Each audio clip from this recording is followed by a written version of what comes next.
नमस्ते विद्यार्थी मित्रांनो, मी Mangesh जीपकाटे, Shri Sai coaching classes Shirdi या माध्यमातून आपल्या संपर्कामध्ये आहे.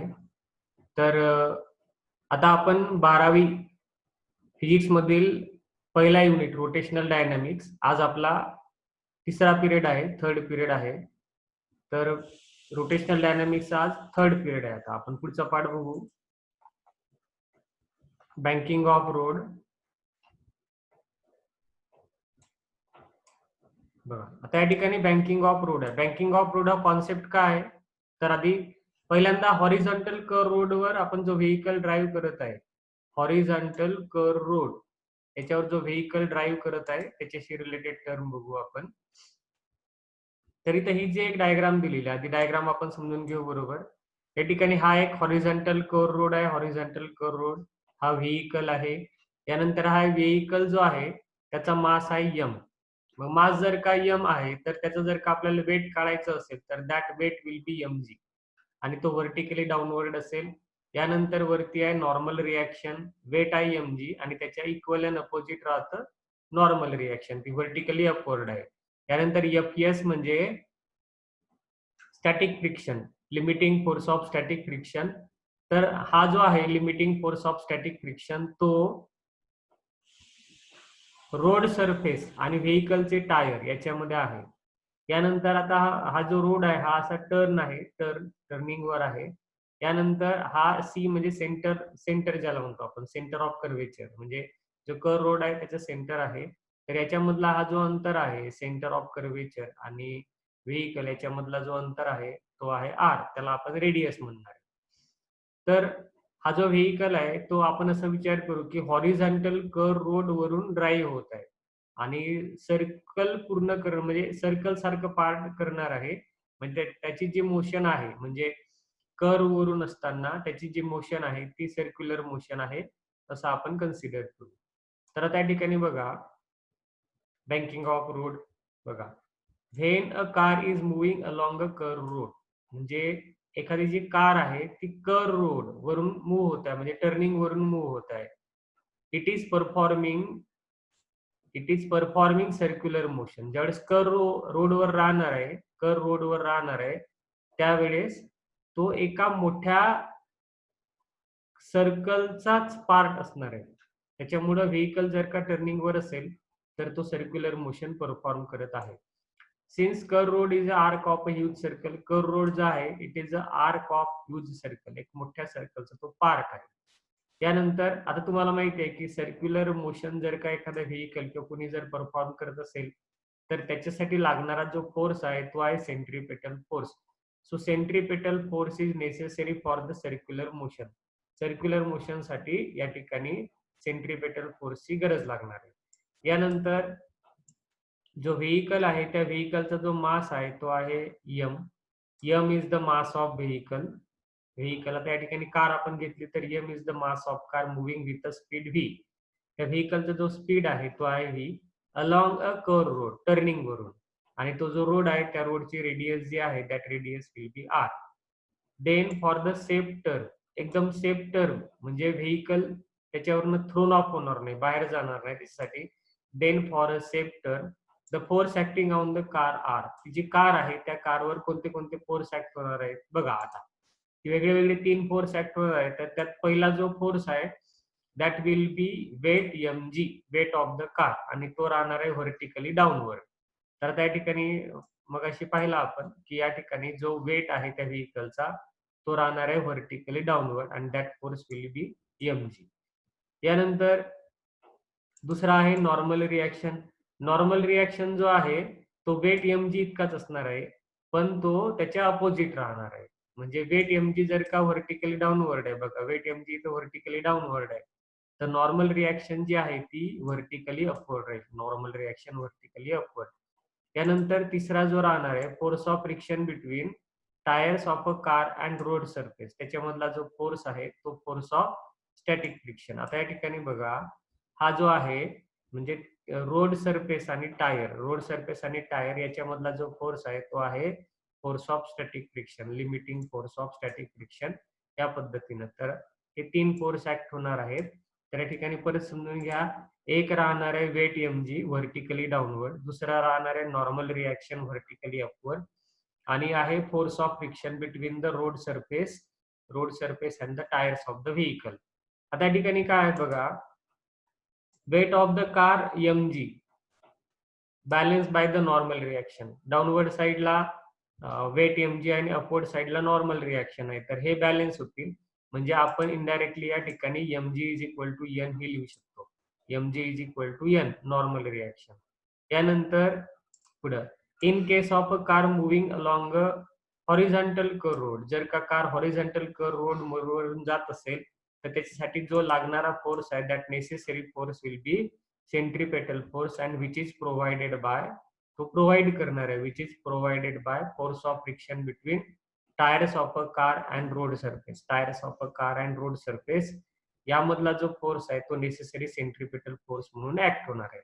मग त्यावरनं आपण कंडिशन लिहू शकतो. कोणती कोणती कंडिशन आहे बघा, centripetal force is equal to force of friction.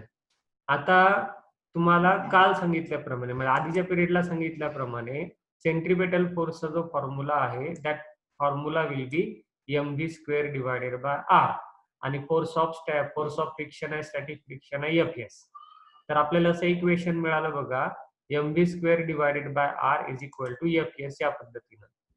At the maximum velocity of a car, force of friction reaches the maximum limit. एक आपण आता या ठिकाणी क्रिटिकल कंडिशन घेतो, म्हणजे मॅक्झिमम व्हेलॉसिटी. त्याच्यापेक्षा जास्त व्हेलॉसिटी जर का असेल तर व्हेइकल थ्रोन ऑफ होईल. तर या ठिकाणी आपण एक मॅक्झिमम व्हेलॉसिटी बघतो. आता या ठिकाणी बघा, मग आता आपण चेंज करता येतील आपल्याला टर्म. व्हीच्या ठिकाणी लिहिता येईल व्ही मॅक्झिमम. यानंतर एफएस जो आहे, एफएस त्या ठिकाणी लिहिता येईल तुम्हाला म्यूएस इंटू एन, आणि एन म्हणजे माहिती आहे तुम्हाला नॉर्मल रिॲक्शन, त्याच्या ठिकाणी एमजी, म्हणजे म्यूएस इंटू एमजी. म्यूएस म्हणजे coefficient of static friction. Static friction आहे ते. आता ह्या जर का आपण दोनही टर्म इक्वेट केल्या तर आपल्याला रिलेशन कसं मिळेल बघा, mv maximum square divided by R is equal to mu s into mg, या पद्धतीने आपल्याला रिलेशन मिळेल. आता बघा, where mu s is the coefficient of friction किंवा limiting force of static friction असं पण त्याला म्हणतो. तर आता याला जर का आपण सॉल्व्ह केलं तर बघा, दोन्ही साइड कडनं m ही टर्म कॅन्सल होईल. m टर्म कॅन्सल झाल्यानंतर r तुम्ही इकडे आणा, मग काय होईल, V maximum square is equal to mu s into R G. दोन्ही साइडचं स्क्वेअर रूट घेतल्यानंतर आपल्याला रिलेशन मिळेल V maximum is equal to square root mu s into R G. तर हे आपल्याला एक इक्वेशन मिळालं. This is the maximum speed with which a vehicle can be safely driven on the horizontal curve road. तर ही जी maximum speed राहणार आहे, या maximum स्पीडनी vehicle safely ड्रिव्ह होईल. तर याच्यापेक्षा कमी व्हेलॉसिटी असेल तर काय हरकत नाही, पण जर का याच्यापेक्षा जास्त व्हेलॉसिटी असेल तर मात्र व्हेइकल फेकल्या जाईल, बाहेर फेकल्या जाईल, या पद्धतीने. यानंतर आता पुढचा क्वेश्चन नंबर 11 आहे बघा, what is the death well, म्हणजे मौत का कुआ ज्याला म्हणतो आपण, जे सर्कस मध्ये वगैरे आपण कधी कधी पाहतो, तर त्याच्यामध्ये हा पार्ट राहतो, डेथ वेल. आता या ठिकाणी बघा, ही जी डायग्राम आहे, ही डायग्राम आधी बरोबर समजून घ्या, डेथ वेल काय. तर आता इथं ही डेथ वेल आहे पूर्ण. त्याच्यानंतर ही जी आहे ही सगळी वॉल आहे, या पद्धतीने वॉल आहे बाहेरच्या साईडनी. यानंतर इथं हा जो आहे सी म्हणजे सेंटर, सी म्हणजे सेंटर. यानंतर जो मोठा कुवामध्ये जो डेथ वेल मध्ये जो व्यक्ती टू व्हीलर म्हणा किंवा फोर व्हीलर ड्राईव्ह करणार आहे, तर तो जो आहे, तर त्याचा जो वेट आहे व्हेइकल आणि तो पर्सन, त्याचा जो वेट आहे तो राहणार आहे mg, वेट व्हर्टिकली डाऊनवर्ड, या पद्धतीनं. यानंतर या ठिकाणी ही एन म्हणजे आपण नॉर्मल रिॲक्शन म्हणू. तर तो जो व्यक्ती आहे तो या साईडला बाहेरच्या दिशेला सेंट्रीपेटल, कारण की ही सर्क्युलर मोशन या पद्धतीने सर्कल पूर्ण करत आहे, तर बाहेरच्या दिशेला ना सेंट्रीपेटल फोर्स राहणार आहे बाहेरच्या दिशेला, आणि आतल्या दिशेला आहे नॉर्मल रिॲक्शन. वरच्या दिशेनं आहे या ठिकाणी limiting force of static friction. तर या पद्धतीने पार्ट आहे. एक एक पार्ट बघू आपण. सी म्हणजे सेंटर ऑफ कर्वेचर, एन म्हणजे नॉर्मल रिॲक्शन, एमजी म्हणजे वेट व्हर्टिकली डाऊनवर्ड, एफएस म्हणजे limiting force of static friction वरच्या दिशेला आहे, आणि या बाजूला राहणार आहे तो centripetal force mv square divided by R. तर त्या ठिकाणी बघा, death well is vertical cylinder of the radius R. Death well जो आहे तो व्हर्टिकल सिलेंडर आहे आणि त्याची जी रेडियस आहे त्या सिलेंडरची रेडियस आहे आर. इनसाइड विच, त्या डेथ वेल मध्ये inside which vehicle is driven in a horizontal circle. म्हणजे असा तो हॉरिझॉन्टल सर्कल मी तो सर्कल पूर्ण करा while performing the stunt. Stunt perform करताना तो हॉरिझॉन्टल सर्कल परफॉर्म करेल. त्यानंतर expression for the minimum speed of vehicle. म्हणजे या ठिकाणी त्याची एक ठराविक मिनिमम स्पीड पाहिजे, त्याच्यापेक्षा कमी स्पीड म्हणजे एक मिनिमम स्पीड पेक्षा कमी स्पीड असेल तर चालणार नाही, जास्त असेल तर हरकत नाही, म्हणजे चालेल, चांगलंच. Consider a vehicle of mass M. एक व्हेइकल आपण कन्सिडर करू, त्याचा जो मास आहे तो आहे M, performing horizontal circular motion in a death well of the radius R with velocity V. त्या डेथ वेलची रेडियस जी आहे ती आहे आर आणि त्या व्हेइकलची जी वेलॉसिटी आहे ती वेलॉसिटी आहे व्ही. या पद्धतीनं आता या ठिकाणी द फोर्सेस, आता मी उल्लेख केला 3 फोर्स या ठिकाणी ऍक्ट होणार आहे. Force acting on the vehicle are. कोणते कोणते फोर्स ऍक्ट होणार आहेत? एक राहणार आहे weight of the vehicle vertically downward, weight vertically downward आहे. यानंतर दुसरा आहे नॉर्मल रिॲक्शन. नॉर्मल रिॲक्शन तो हॉरिझॉन्टल आहे आणि towards the centre of circle आहे. नॉर्मल रिॲक्शन आहे towards the centre of circle N. त्यानंतर तिसरं जे आहे force of static friction which is vertically upward, वरच्या दिशेनं. FS, force of static friction. Force of static friction acting vertically upward between the tires of a vehicle and vertical wall of the death well. Vertical wall of the काय या ठिकाणी death well. त्यानंतर weight of the vehicle, weight mg, weight of the vehicle weight mg is balanced by the force of static friction. आता या ठिकाणी बघा, खालच्या दिशेला वेट mg आहे, वरच्या दिशेला limiting force of static friction. बरोबर, तर हे दोन्ही इक्वल होतील आणि बॅलन्स होतील. Weight of a vehicle mg is balance by the force of static friction fs. त्यानंतर in case of vehicle moving along the horizontal, in case of a vehicle moving along the horizontal circle, necessary centripetal force is provided by normal reaction. म्हणजे जो circular motion साठी लागणारा जो centripetal force आहे तो कोण provide करेल? Normal reaction. आता तुम्हाला सगळ्यांना सेंट्रिपेटल फोर्सचा फॉर्म्युला माहिती आहे. कोणता फॉर्म्युला आहे? mv square divided by R is equal to N. या ठिकाणी सेंट्रिपेटल फोर्सचा फॉर्म्युला आहे mv square divided by R आणि नॉर्मल रिॲक्शन आहे एन. मग आता हे दोन्ही इक्वल केले कारण ते म्हणजे बॅलन्स होतं. त्यानंतर बघा, force of static friction always less than or equal to mu s into N. Force of static friction जो आहे तो नेहमीच म्यूएस आणि एन पेक्षा जो आहे तो कमी असायला पाहिजे. आता या ठिकाणी बघा, आता आपण FS is equal to MG is equal to FS. आता या ठिकाणी माहिती आहे तुम्हाला की वरती म्यूएस, वरती एफएस आहे आणि खाली एमजी आहे, तर हे दोन्ही इक्वल आहेत. मग या ठिकाणी काय बघा, mg is equal to FS. त्याच्यानंतर आता इथं आपण ह्या टर्म ठेवल्या होत्या mv square divided by is equal to N. ही टर्म इथं ठेवायची. मग रिलेशन कसं तयार होईल?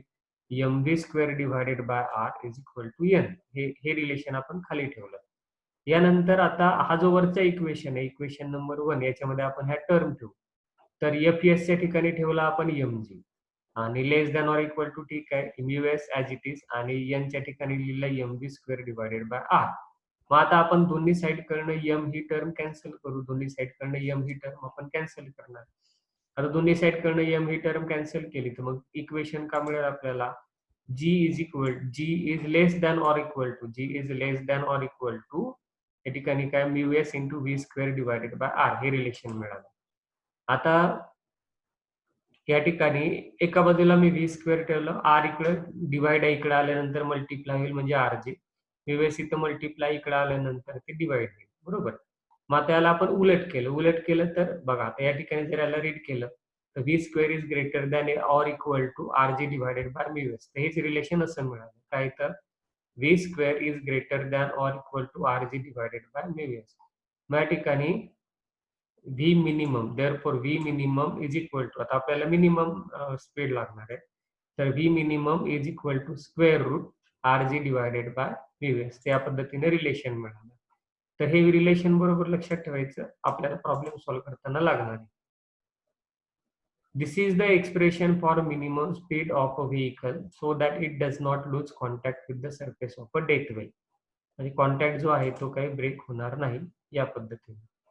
त्यानंतर आता पुढचा जो क्वेश्चन आहे की why banking of road is necessary, banking of रोडची जी आहे ती गरज का बरं आहे. तर आता आपण आधी ही एक डायग्राम समजून घेऊ. बघा, आता या ठिकाणी ही टर्निंग आहे असंच विचार करा. टर्निंग आहे आणि व्हेकल या दिशेने जात आहे. तर व्हेकल या दिशेने जात आहे. तर आता हा म्हणजे बँकिंग ऑफ रोड आहे. बँकिंग ऑफ रोड म्हणजे काय होतं, हा हॉरिझॉन्टल रोड आहे ना. तर टर्निंग वरनं आउटर एज, बाहेरची जी एज आहे ती थोडीशी हायर राहणार आहे. म्हणजे outer edge of the road is at higher level than the inner edge. तर आता व्हेकल या ठिकाणी तिरप आहे, इन्क्लाइंड आहे. इन्क्लाइंड आहे तर हे नॉर्मल रिएक्शन आहे. या ठिकाणी नॉर्मल रिएक्शनचे दोन कॉम्पोनंट आहेत. एक आहे N cos theta vertically upward आणि N sine theta horizontal component आहे. तर ज्यावेळेस असा व्हेकल टर्न होतो त्यावेळेस ना या साईडच्या फोर्सची गरज राहणार आहे, कारण की या बाजूला ना फोर्स ऍक्ट होणार आहे. That will be mv square divided by R. जर व्हेकलची स्पीड जास्त असेल तर व्हेकल या साईडला फेकले असेल. मग ते बॅलन्स करण्यासाठी आपण या साईडचा फोर्स वाढवणं आवश्यक आहे. तर हा एन साइन थिटा जो आहे तो त्याला म्हणजे सेंट्रिपेटल फोर्स मिळवायला मदत करतो. This it will help to get the centripetal force. तर हा एक महत्वाचा कॉम्पोनंट आहे, म्हणून बँकिंग ऑफ रोडची गरज आहे. तर आता या पार्ट मध्ये आपण डिटेल बघू. बघा आता, when vehicle moves along the horizontal curve road, ज्यावेळेस एखादा व्हेकल हॉरिझॉन्टल कर्व रोड वरनं मूव्ह होत राहतो, जे आपण डेरिवेशन वरती बघितलं. फोर्स इज प्रोव्हाइडेड बाय, तर नेसेसरी सेंट्रिपेटल फोर्स कोण प्रोव्हाइड करतो, force of friction between wheels of a vehicle and surface of the road हा प्रोव्हाइड करतो. म्हणजे जो या ठिकाणी हा जो आहे म्हणजे रोड सरफेस आणि tyres of the wheels of a vehicle ते प्रोव्हाइड करतात. या ठिकाणी this frictional force is not enough, म्हणजे हा जो फोर्स आहे तो आपल्याला पाहिजे तेवढा आहे असं नाहीये. It may be less. This frictional force is not enough and reliable even time as it changes when road become oily or wet in a rainy season. तुम्हाला माहिती आहे की समजा पाऊस वगैरे आला तर रोड जो आहे तो ऑइली किंवा मग ओला होतो आणि ओला झाल्यामुळे तो जो फ्रिक्शन आहे तो कमी होतो.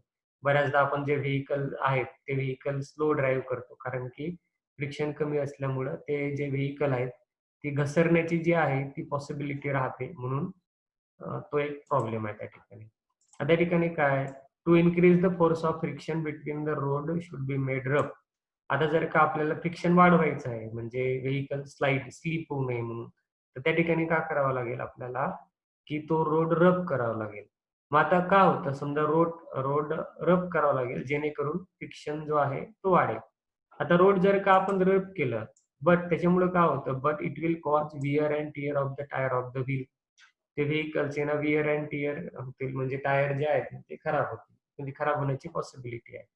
आता due to the lack of centripetal force vehicle tend to skid. मग सेंट्रिपेटल फोर्स पाहिजे तेवढा नाहीये किंवा कमी आहे, तर त्याच्यामुळं जो व्हेकल आहे तो बाहेर फेकला जाण्याची पॉसिबिलिटी आहे.